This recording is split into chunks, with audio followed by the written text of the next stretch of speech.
Hello, this is John with Jesus' message for Friday, April the 8th, 2016. Today he is reminding us that we are spiritual beings having a temporary human experience. Do not castigate yourselves for errors or missed opportunities. We are all one, there is no separation. So many in the spiritual realms have told you this over and over again. And still you are filled with doubts and skepticism despite all the evidentiary proof to the contrary. So we just have to keep on telling you this until it finally resonates with you and your doubts and skepticism fall away, as they surely will. You are loved and cherished beyond your ability to imagine or conceive of, and we want you to know that, so we will continue to bring it to your attention as we wait patiently for you to wake up. Our patience, unlike yours, is endless, there being in truth no such thing as time. What is, is. To awaken is your destiny, and you cannot avoid it. However, you can choose to delay that moment indefinitely. Engaging fully with the illusion by allowing yourselves to be seriously concerned with worldly problems that do not affect you directly is a choice to delay that inevitable awakening. It seems that there is enormous suffering and poverty throughout the world that humanity needs to address and put to rights, and there is, but it needs to be addressed spiritually. You are all spiritual beings having a temporary human experience.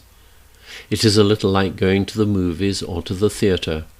You enter into an imaginary place and story for a short period to be aroused, stimulated, and excited. Taking part in political, religious, business, sporting, intellectual, or conflict zone events also arouse, stimulate, and excite you in a similar fashion, although that seems far more real to you. In fact, there is very little difference.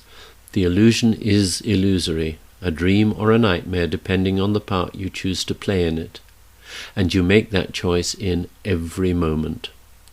All of you have engaged in personal conflicts of various types, physical fights or sporting activities that you intend to win at all costs, intellectual battles to prove yourselves right and others wrong, political, religious, and philosophical arguments and disagreements. The list of activities in which you are required to take sides is practically endless, and when you win you experience a momentary sense of glory or of a job well done, and when you lose you experience disappointment, maybe extreme disappointment, anger or depression. And when you look back on those events 10 or 20 years later, the importance they had for you at the time has faded or totally dissolved. You might even think to yourselves, what on earth was I thinking? What was that all about?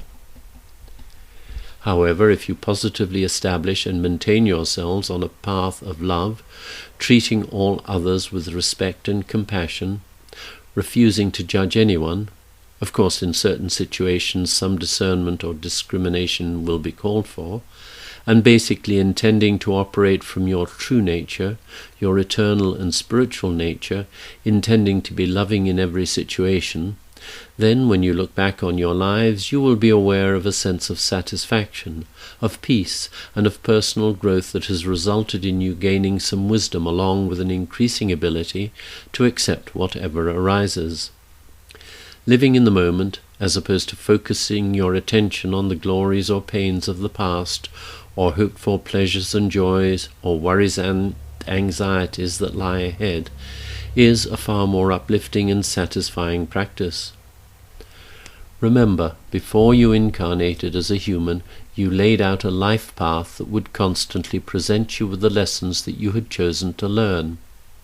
That path is always there for you. However, due to the intense attraction of the distractions with which the illusion presents you, options to judge, to engage in conflict, or just follow your moment-to-moment egoic drives, you frequently take diversions from your path. Sometimes these diversions seem to bring you temporary pleasure and satisfaction, while at others they lead you into what appear to be dead ends or even personal catastrophes. but always what arises is a nudge or opportunity to return to your path. Obviously, the path you choose will not always be a path of sweetness and light, but if you recognize and learn the lessons presented to you, it will provide you with a sense of its appropriateness, a sense that where you are is where you are meant to be, and that will be immensely satisfying. Generally speaking, if you are consistently experiencing pain and suffering, you are being guided to change direction. Even if it is not possible for you to change the outer environment or situation in which you find yourselves, you most certainly can change your perception of it. In other words, you can call on your spiritual guides for help in understanding the lessons being presented to you, and for assistance in accepting with good grace whatever arises.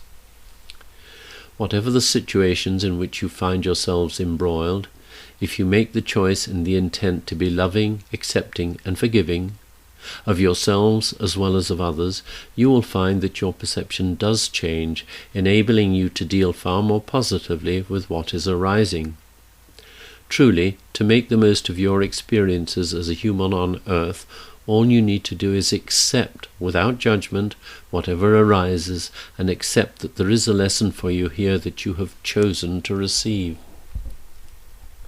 As I keep reiterating, love is always the answer, whatever the issue. If you are unable to feel loving, that is a very strong signal that you need to withdraw, to go within and settle into your innermost holy sanctuary. Every one of you has a holy innermost sanctuary, and then ask us, your loving guides and mentors in the spiritual realms, for assistance in finding the peace that resides within you. As that sense of peace begins to pervade your consciousness, you can release your hold on whatever is upsetting you, such as judgment, resentment, anger, or blame, all of which prevent you from dealing with the situation that is disturbing you. Obviously, if it has brought you suffering, the suffering may take time to dissipate, much like grief, which can only be accepted and lived through. You have the saying, "This too will pass." And surely it will. If you can intend to be patient, which is difficult in a world where everything appears to have needed to have been done yesterday, and allow yourselves a few moments in which you take a few very deep breaths, you will experience an easing of the stress that you are undergoing. Then a knowing that you can cope will arise, and options that you had not seen or ignored will present themselves to you. Be kind, loving, and forgiving to yourselves daily. Do not castigate yourselves for errors or missed opportunities. Instead, remind yourselves that you are exactly where you were supposed to be, where you have chosen to be, and that your guides are with you in every moment, waiting to flood your hearts with love when you choose to invite them in. The only reason you feel unloved is because in your fearful unacceptance of the fact that you're a divine being, a beloved child of God, you close your hearts as a defense against suffering and pain. Open your hearts. Love envelops you in every moment, waiting for the opportunity to embrace and enfold you when you choose to allow it to do so, instead of focusing on how unfairly you believe that you have been treated. Focusing there is self-defeating when you could instead be enjoying an uplifting and inspiring divine hug. Your loving brother, Jesus.